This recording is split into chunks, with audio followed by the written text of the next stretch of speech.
In this video, I will walk you through CA3 Part A assignment, what I expect from the students. Okay, let's look at this sample done by the previous student. It has the sectional view here, the plan view, and the right side view according to instructions given to be placed in third angle projection. Okay, so what are the do and don'ts for this assignment? For the sectional view, alright, it's a sectional front view. Take note, alright, if you have any webs on your drawing, on your model, you're not supposed to section it.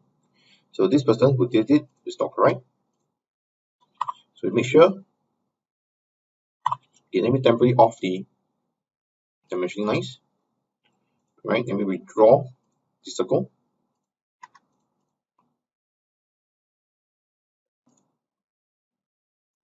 Alright, and make sure you do not section the web. Alright, so it has to be done this way. So those who have web, please take note, and then you're supposed to do your hatching. For the hatching details, you can make use of 45 degrees, spacing of 3. Okay, like this. For holes like counter ball, counter sound, you must always have the what?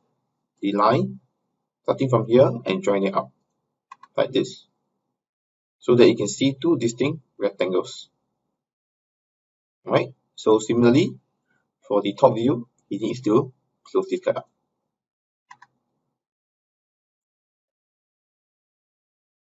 Okay, so assuming that you have done everything correctly,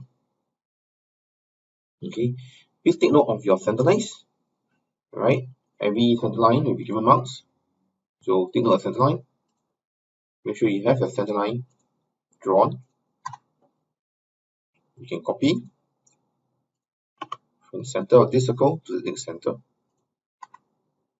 Alright, last but not least is your sectional views. Make sure you have these cutting planes. Alright, if you're unsure how to create the cutting planes and the arrows, you can refer to Bright Space. There's videos that will guide you along. Alright, next thing is dimensioning. Okay, so for dimensioning, I do not want to see repeat dimensionings. I do not want to see dimensionings that point to nowhere, and dimensions that doesn't make the reference point doesn't make sense. Alright, so what are the reference points that doesn't make sense? Things like this doesn't make sense, because how do you reference from a radius, the start point radius, to here? Okay, so this does not make sense. Things like this.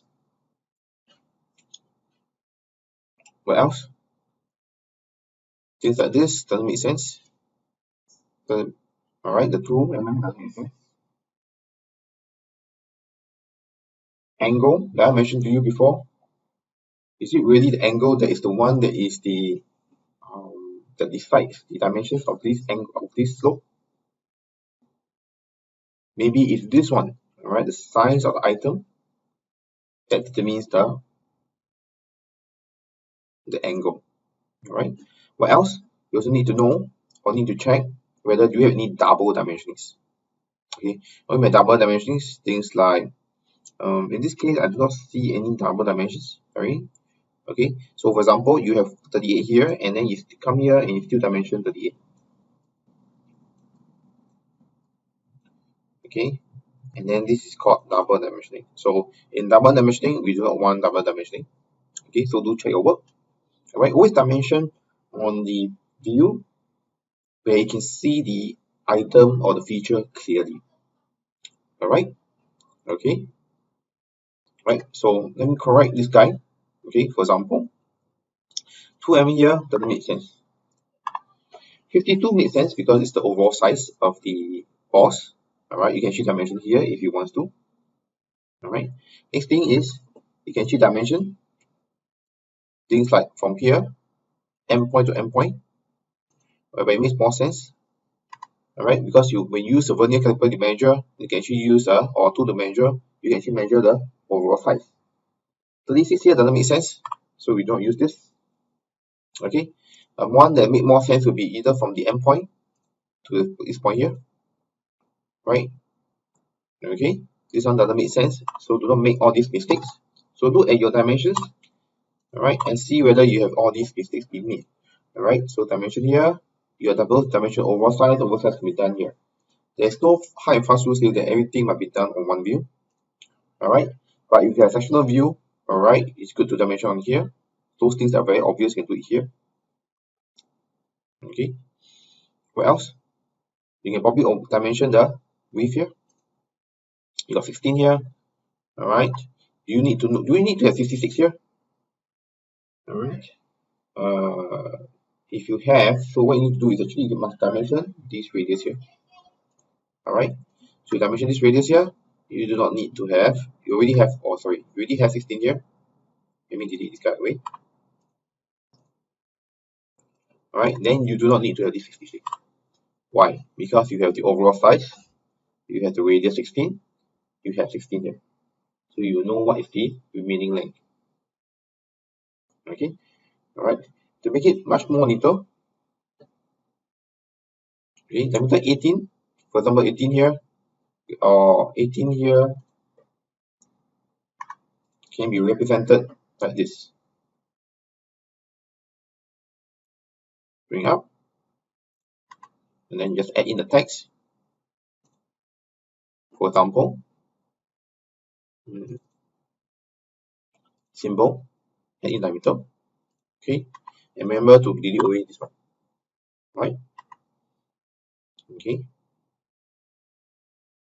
You done well for this, you done well for this, it's okay. And I do not want to see dimensions like this. For example, if you have diameter 22, you do it here and become very messy like this. For example, this is the negative demonstration. You do this, I'm sure a lot of you will be doing something like that. All right, and do so. You do notice that it's going to be very messy here. So this is not something that I want. Okay, so you can do in dimension and sectional view like this. So this is good. This is good.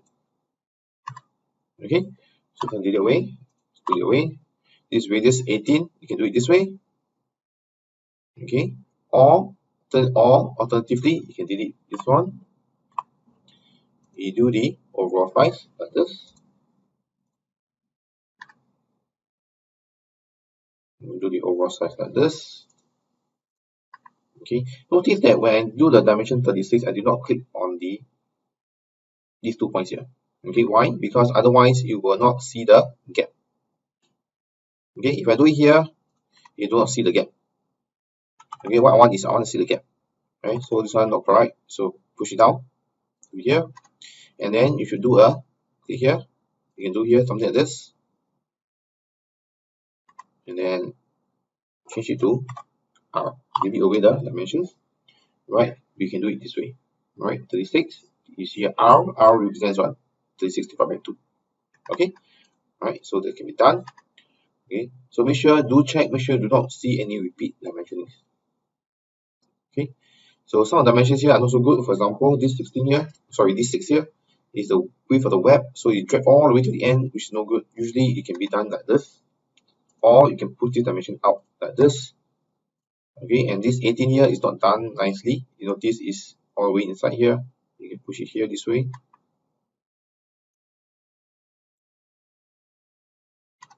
Alright, so in this case, I do not really like the dimension 18 to be here because it does not really shows me the feature in great detail. So I prefer it to be done here.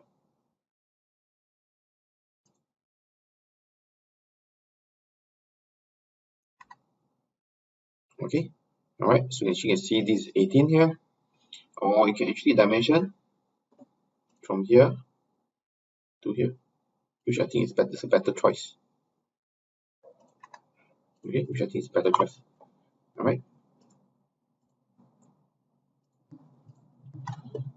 So what you do is from here, what's the angle to here? This will be tangent to here, so there's no need for angle. There's no need to do a dimension for angle because it's tangent.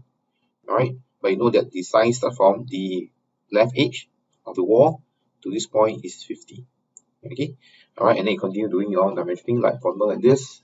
The starting point of the slot, where should it be? The dimension from here. So which is not a good point, because why? Usually we don't do it this way. We have to dimension from you can dimension from the left edge, alright, to here. Alright, so you get a nice number, 56, something like this.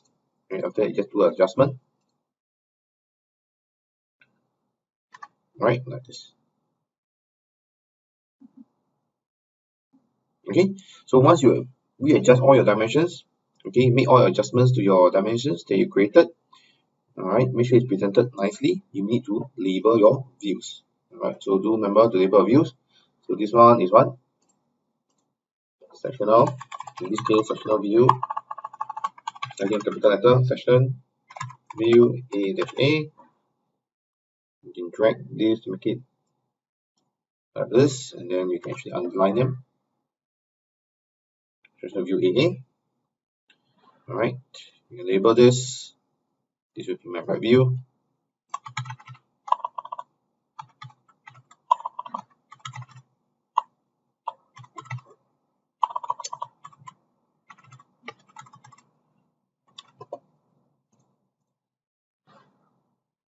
And this is my view.